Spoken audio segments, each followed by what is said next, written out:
doing laundry and have a 7-year-old doing his read alouds, so I've got a ear to him.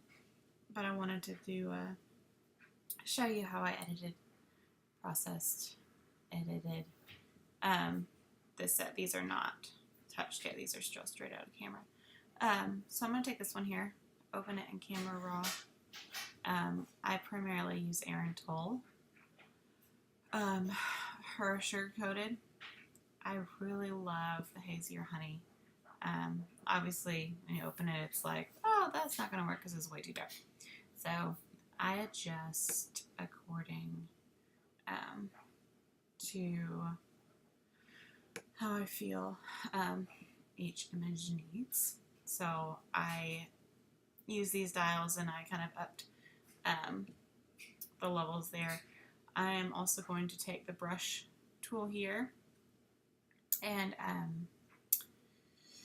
I'm going to brighten just him up. So I've got this exposure up a little bit, highlights up, so I'm going to bring those down, and I brought the shadows up a little bit. And I can always adjust them after I kind of paint over him a little bit. This is just to make sure he pops more. We didn't have any sunshine when we went out this morning to do these. It kind of drizzled actually the whole time we were out there, and then of course after lunch we got home and the sun came out, so it's okay. I love when people out. So that's pretty much all I'm gonna do with that in Camera Raw. If you want to see everything I've done so far, I just hit P on my keyboard, so that's previous, and then what I've done to it just so far in Camera Raw using Erin Toll's sugar coated Hazier Honey, and then just doing a couple of adjustments just to make that preset work for this specific image. I'm going to go ahead and open it in Photoshop. So as it opens here, there we go. I'm going to sharpen with an action called Twinkle Eyes, because I used to just only use it on eyeballs. I'm going to zoom it. Oh, no, I'm not going to zoom. I was just kidding. Back up. Hey, back up. Where are we? There we go. Sorry about that. I was hitting the wrong button on my keyboard. What I really want is my brush tool. So I'm going to hit B, and I have it on 30% opacity, and make sure that my brush is white on black over here. So I'm going to paint that on just him, just to sharpen him up a little bit. Then I'm going to flatten that using Command E, and that just flattens all the layers that I have. Sorry, I've got a child sitting next to me. What are you doing? Who are you talking to?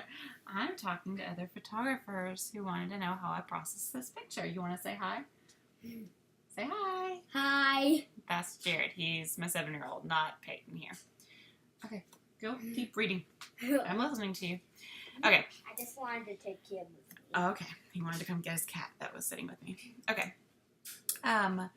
Because it was so dreary, there's these trees back here that actually had some really pretty color. And I kind of want them to show up just a tiny bit. So what I'm going to do is I'm going to fake it. Woo-hoo, and I'm going to open just a plain layer here on top of the background and take my brush tool, and I'm going to have it at 10% opacity, and I'm going to change my blend mode to soft light and change my coloring because they were kind of a yellowy orange to that.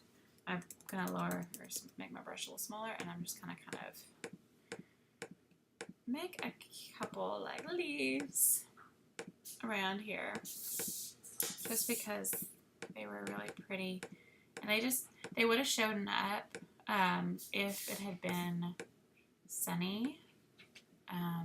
The sun would have actually been like right over here and shone through, and they would have been like bam, which is why I like this area, but it's okay. And because this is water, I'm going to go ahead and just kind of tap on the water around the reflection just so it stays true to the reflection. And like I said, it's nothing much, but it adds just a little bit of something back there. I'm going to go ahead and flatten that out. This is pretty much just how I like it. I already have a sweet vignette that was just naturally there because how dark it was when I was shooting. This lens, the Sigma R35, when you shoot on a cloudy day, it kind of already creates that when you're this close to the ground. I was on the ground. I was kneeling pretty close and had my camera pretty close to the ground to get this shot because it was going downhill towards the water. So I'm going to run. I'm just going to see what it looks like. I can't remember if I used this before. These are Sarah Beth's actions. I love her actions to just kind of make the image, especially her matte stuff, is pretty much, I use that and to warm things up because I like a warmer image. But she also created this lighten and matte that I really like. A lot of times it lightens it way too much, especially on a dreary day image like this. So what I'm going to do is I'm just going to lower that a little bit. But this is just to make it pop a little bit more so you can see. I mean, it really is not much. It just kind of creates this haze. I'm debating whether I like it or not, so I'm going back and forth. You know, I actually don't think I need it for this image. This is pretty much how I want this image. So I'm just going to go ahead and save it. And then, yeah, that's it.